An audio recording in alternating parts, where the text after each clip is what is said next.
रेहान एक ज़हीन और शरीर लड़का था। वो हमेशा अपने दोस्तों के साथ खेलने में मसरूफ रहता और पढ़ाई की तरफ तवज्जो नहीं देता था।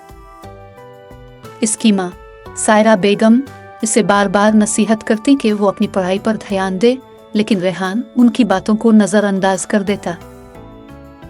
एक दिन स्कूल में बड़े इम्तिहानात का ऐलान हुआ, लेकिन रेहान ने तैयारी नहीं की क्योंकि वो अपनी माँ की नसीहत को संजीदगी से नहीं लेता था।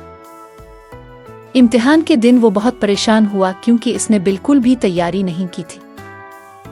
वो दुआ करता रहा कि किसी तरह इम्तिहान अच्छा हो जाए, लेकिन जब नताइज आए तो रेहान को कम नंबर मिले और वो बुरी तरह नाकाम हो गया। घर आकर रेहान ने अपनी माँ को बताया कि वो फेल हो गया है।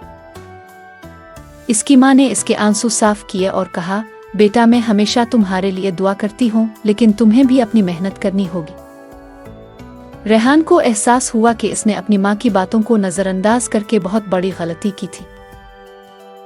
रेहान ने अहद किया कि अब वो दिल लगाकर पढ़ाई करेगा और अपनी माँ की दुआ के साथ साथ अपनी मेहनत से कामयाबी हासिल करेगा। अगले इम्तिहान के लिए रेहान ने दिन रात मेहनत की और जब नताइज आए तो वो बेहतरीन नंबरों से कामयाब हो गया। इसकी माँ की आंखों में खुशी के आंसू थे और रेहान को ये बात समझ आ गई कि माँ की दुआ के साथ साथ अपनी कोशिश भी ज़रूरी होती है। रेहान ने अपनी माँ का शुक्रिया अदा किया और इस दिन से अपनी माँ की बातों पर अमल करना शुरू कर दिया। माँ की दुआ रेहान के लिए हमेशा एक रोशनी का मीनार बनी रही, जो इसे कामयाबी की राह दिखाती रही।